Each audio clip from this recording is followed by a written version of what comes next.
Students, welcome back to my channel Molecule Mentor. So in this video we'll solve some numericals based upon half-life time or half-life period of a reaction or integrated rate equations for different order reactions. ठीक है, इन सारे topics को हमने previous videos में बहुत अच्छे से किया है.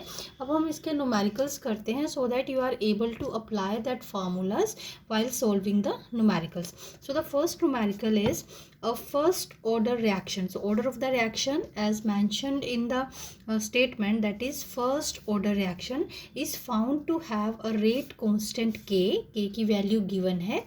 Find the half life period of the reaction. So बहुत ही सिंपल है कि फर्स्ट ऑर्डर रिएक्शन है, हाफ लाइफ टाइम हमें कैलकुलेट करना है और के की वैल्यू गिवन है. ठीक है, सो फर्स्ट ऑर्डर रिएक्शन के लिए हाफ लाइफ टाइम का जो फॉर्मूला है that is T1/2 that denotes the half life period is equal to 0.693/K. ठीक है, सो एवरीथिंग इज देयर. के की वैल्यू हमें गिवन है, टाइम हम ईजिली कैलकुलेट कर सकते हैं, जो कि हाफ लाइफ टाइम हमें जो कि इस स्टेटमेंट की रिक्वायरमेंट है वो हमने कैलकुलेट कर लिया. That is T1/2 is equal to 1.26 into 10⁻13 second. So very simple numerical. So in this way we calculated the half life period of a reaction for first order. Now the second numerical is show that in a first order reaction time required for the completion of 99.9% is 10 times of the half lifetime of the reaction. So what is the meaning of the statement? So first of all तो ये reaction जो given है that is first order reaction.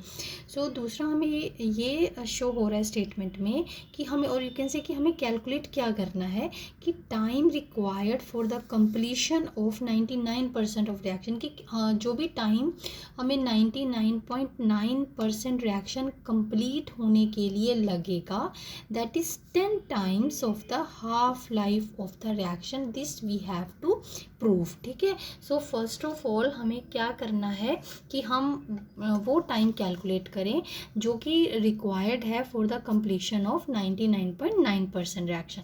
सो उसके लिए reaction is 99.9% completed.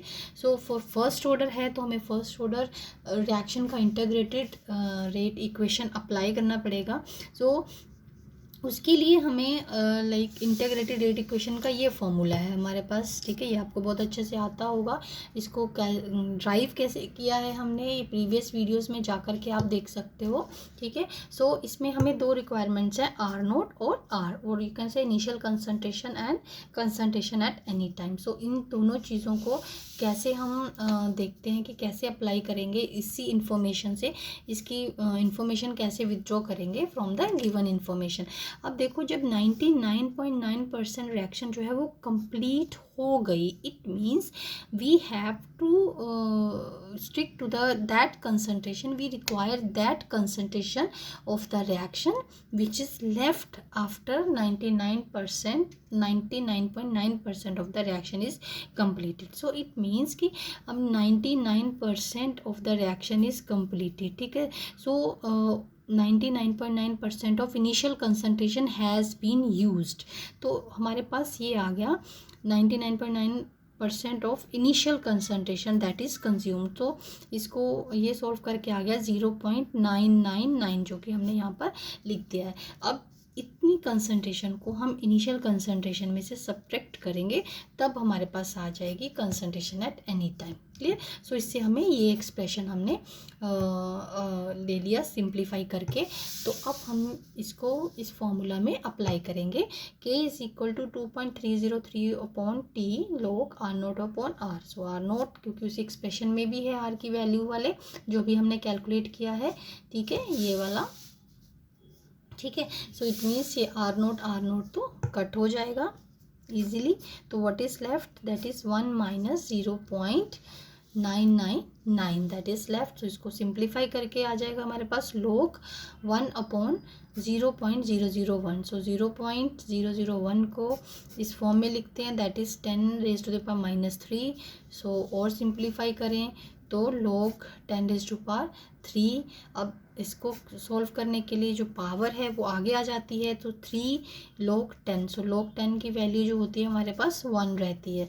So this is log 10 value यहाँ पर हमने put कर दी, 3 को इससे मल्टीप्लाई कर दिया तो हमारे पास आ गया 6.909 अपॉन टी। ठीक है, सो यहाँ से हमें टी की वैल्यू निकालनी है क्योंकि हमें टाइम रिक्वायर्ड ही कि 99.9% जो रिक्वायरमेंट है स्टेटमेंट की कि उसको कंप्लीट होने के लिए जो टाइम लगता है that is 10 times to the half life period. तो हम इस एक्सप्रेशन को एज सच रहने देते हैं।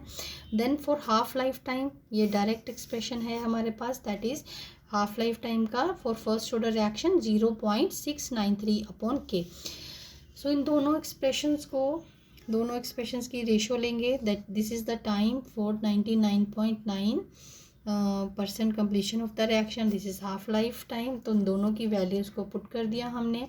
सो के जो कट गया तो बच गया हमारे पास 6.909 upon 0.693, so it is 10।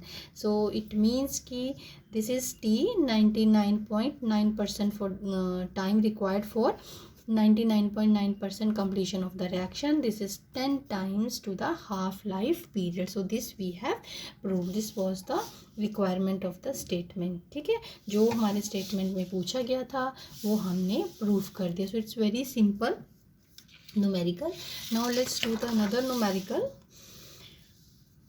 For a first order reaction, again the information is that reaction we have that is first order. Calculate the ratio between the time taken to complete 3/4 of the reaction and the time taken to complete half of the reaction. अब दोनों के लिए पहले हम time निकालेंगे फिर उनकी ratio निकालेंगे. ठीक है, so again it is very simple. Now in this statement how much reaction is completed to complete 3/4 of the reaction, यानी कि हमें 3/4 रिएक्शन जो है वो कंप्लीट हो चुकी है. तो अब हम आर की वैल्यू जो है वो निकालेंगे R0 माइनस 3/4 ऑफ R0. तो सब इसको सॉल्व करके हमारे पास आ गया 1/4 अपॉन R0. अब इन दोनों वैल्यूज़ को यहाँ पर पुट करेंगे. ठीक है, अगेन ये वही जो हमने पहले अप्लाई किया प्रीवियस न्यूमेरिकल में, फर्स्ट ऑर्डर रिएक्शन के लिए इंटीग्रेटेड रेट इक्वेशन का फॉर्मूला है. ठीक है, सो ये अप्लाई करने के बाद इसकी वैल्यू पुट कर दी आर की. सो R0 हमारे पास कट हो गया. What is left behind that is log 4. सो यहाँ पर टी जो है 3/4 टाइम रिक्वायर्ड और यू कैन से time for the completion of 3/4 of the reaction is this. अब स्टेटमेंट में के की वैल्यू गिवन नहीं है, तो अगर कोई भी न्यूमेरिकल जब हम सॉल्व करते हैं तो थोड़ा सा रोड मैप हम एक बार बना ले कि हमें ऐसे ऐसे कैलकुलेट करना है. सो नाउ हियर के की वैल्यू जो है दैट इज़ नॉट गिवन. ठीक है, सो इट मीन्स जब हम रेशियो लेंगे तो के की वैल्यूज़ जो है वो कट जाएंगी.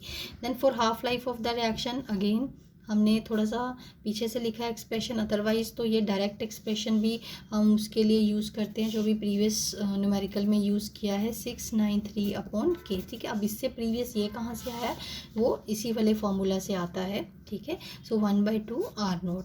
अब यहाँ पर आ गया log 2. देन अब बाकी चीज़ें कट गई हमारे पास, log 4 अपॉन log 2. सो ये log की वैल्यूज़ आ गई जो हमने रीड करके log 4 और log 2 ये वैल्यूज़ यहाँ पर लिख ली है. तो रेशियो हमें कैलकुलेट करनी थी. Now the ratio is 2. So it means what does it mean that time required to complete 3/4 of the reaction is 2 times to the half life period of a reaction. ठीक है, सो चाहते तो आप एक अच्छा अब वन मोर थिंग, के की वैल्यू गिवन नहीं है ना, सो दैट्स वाई हमने के जो है वो ये एक्सप्रेशन थोड़ा प्रीवियस से लिखा है. ठीक है, और अदरवाइज़ आप ऐसे भी कर सकते हो क्योंकि इसमें भी के है तो नीड नोट टू कि इसके लिए ही हमने ये लिखा है कि अगर आप यहाँ पर log 4 की वैल्यू निकाल लेते हैं, इसको मल्टीप्लाई कर लेते हैं, यहाँ log 2 की वैल्यू निकाल लेते हैं तो प्रॉपर सॉल्व कर लेते हैं तो दोनों न्यूमेरिकल वैल्यूज़ की भी आप रेशो निकाल सकते हो. तो दोनों तरीके से आप न्यूमेरिकल को सॉल्व कर सकते हैं. ठीक है, now the next numerical is calculate 2/3 life of a first order reaction having K is equal to 5.48 into 10⁻⁻14 second inverse. अब हमें 2/3 लाइफ टाइम निकालना है फॉर द रिएक्शन, के की वैल्यू गिवन है। सो 2/3 रिएक्शन जो है वो कंप्लीट हो चुकी है अगेन। सो ऐसा नहीं है कि इस न्यूमेरिकल के लिए ये मैंने ए नोट की value is equal to A लिखा है। So A naught it means it is R naught, one is the same thing, ठीक है। सो इसकी कंसंट्रेशन को हमने ए मान लिया। आप चाहो तो ए मान के कर सकते हो, चाहो तो आप डायरेक्ट आर नोट रख के भी कर सकते हो, जैसे कि हमने प्रीवियस न्यूमेरिकल्स में किया है, ठीक है। इसको भी आप वैसे ही सॉल्व कर सकते हो। सो ए minus 2/3 portion is that has been completed. So what is left that has been used, 2/3 of the reaction is used. So 2/3 of the portion of the reactant जो consume हो गया, and what is left at that time, at time particular time t, that is 1/3 A. So same way expression लिखा हमने first order के लिए। सो values put कर दी, a/3, तो हमारे पास आ गया log 3 सॉल्व करके, ठीक है। अब k की वैल्यू जो है that is given in the statement, बहुत सिंपल न्यूमेरिकल है, ठीक है। सो log 3 की वैल्यू आपने कैलकुलेट रीड करके log 3 की वैल्यू पुट करके ओवरऑल हमारे पास आंसर आ गया। Time required for the 2/3 or you can for the completion of the reaction is 2.01 into 10⁻13 seconds, ठीक है। सो नेक्स्ट न्यूमेरिकल, एक और न्यूमेरिकल देखते हैं इन्हीं फॉर्मूला के बेस पे। Half life period for radio active DK of C14 is 5730 years, ठीक है। N archaeological artifact contained wood had only 80%. It means now see, wood had only 80% of carbon 14 found in a living tree. अब 80% उसका at present amount उसमें है C14 का। Estimate the age of the sample. अब half life time is given, ठीक। उससे हम K की वैल्यू निकाल सकते हैं। K की वैल्यू निकाल ली हमने, तो हमारे पास आई 1.209 इंटू 10⁻⁻4 ईयर्स। अब देखो like the rate of count is proportional to the number of C14 atoms, और यू कैन से द कितना अमाउंट C14 का बचा है उसके अकॉर्डिंग ही हमें एज पता चलेगी वुड की। अब what amount is left, 80% is left, it means 100 में से 80 अभी बचा है। तो इनिशियल अमाउंट जो हो जाएगा हमारे पास वो 100 हो जाएगा, और what is left that is 80। सो यहाँ पर हमने अप्लाई कर दिया, सोल्व कर लिया। सो टी आ गया हमारे पास 1846 ईयर्स, ठीक है। So this is the age of the sample की इतना अमाउंट अगर बच गया है, हाफ लाइफ टाइम इतना है, तो उस वुड के सैंपल की हमारे पास एज कितनी आ गई, 1846 ईयर्स, ठीक है।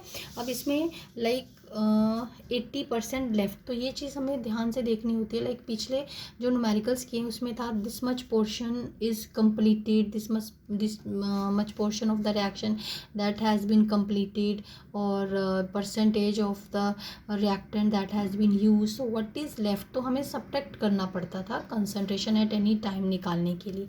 अब इसमें दैट इज़ गिवन डायरेक्टली कि 80% is left, still it is left, तो जो भी हमारे पास बचा है, तो now there is no need to subtract. तो ये चीज़ हमें ध्यान से देखनी पड़ेगी कि क्या उन्होंने बचा हुआ अमाउंट बताया है, या ये बताया है कि रिएक्शन जो है या अमाउंट जो है वो इतने % कंज्यूम हो चुका है, ठीक है। So that is according to the statement that we have to apply, ठीक है।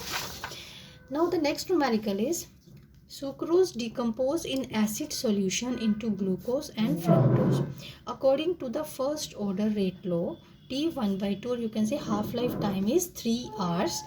Calculate the fraction of sucrose which remains after 8 hours. अब हाफ लाइफ टाइम हमें गिवन है दैट इज़ 3 hours, लेकिन सुक्रोज की क्या फ्रैक्शन बचती है after 8 hours। So same way हम क्या अप्लाई करेंगे, that is K is equal to, क्योंकि फर्स्ट ऑर्डर रिएक्शन है, K is equal to 0.693 upon T1/2, और half life time 3 hours given है हमारे पास, so that is 0.231 hours inverse. अब हमने कितने के लिए निकालना है, टाइम जो है हमारे पास है 8 hours, ठीक है। अब 8 hours के बाद जो है क्या फ्रैक्शन बचती है सुक्रोज की, this we have to calculate. K is equal to 2.303 upon T। अब हमने वो एक्सप्रेशन अप्लाई कर दिया, log A0 अपॉन A। सो के की वैल्यू यहाँ हमने कैलकुलेट की है, वही हम यहाँ पर अप्लाई करेंगे। टाइम जो है वो 8 आवर्स के लिए निकालना है, ठीक है। रेस्ट हमें ये फ्रैक्शन जो है वो कैलकुलेट करनी है। सो ये प्रॉपर कैलकुलेट करके हमारे पास आ गया log A0 upon A is equal to 0.8024। अब ये है, इसको सॉल्व करेंगे तो इसका हमें इस वाली साइड में हमें एंटीलॉग लेना पड़ेगा। सो ये आपके पास आ गया। इस फ्रैक्शन को निकालने के लिए एंटीलॉग ऑफ 0.8024। अब इसका एंटीलॉग जो है हमारे पास प्रॉपर टेबल रहता है, एंटीलॉग टेबल, उसको रीड करते हैं, उससे हम प्रॉपरली वैल्यूज़ देख करके और बाकी जो भी उसके साथ वैल्यूज़ के साथ जो भी इसके स्टेप्स हैं वो फॉलो करते हैं, ठीक है। तो हमारे पास वैल्यूज़ आ जाती हैं जो भी हमें एंटीलॉग कैलकुलेट करना होता है। So antilog is equal to 0.8024। So that is, इसका एंटीलॉग है हमारे पास 6.345। अब 6.345 है, ये रेशो है हमारे पास A0 अपॉन A की। अब इसको रिवर्स करते हैं। सो इसको इन्वर्ट कर दें वैल्यूज़ को। A0 ये है, अब A अपॉन A0 कर दें तो ये भी हमारे पास फ्रैक्शन में आ जाएगी 1/6.345। सो कैलकुलेट करके हमारे पास आ गया 0.158। So in this way we calculated the fraction of sucrose which is left after 8 hours of time, ठीक है। 8 आवर्स कंप्लीट होने के बाद कितनी फ्रैक्शन सुक्रोज की बच गई है, ठीक है। ये this was asked in the numerical.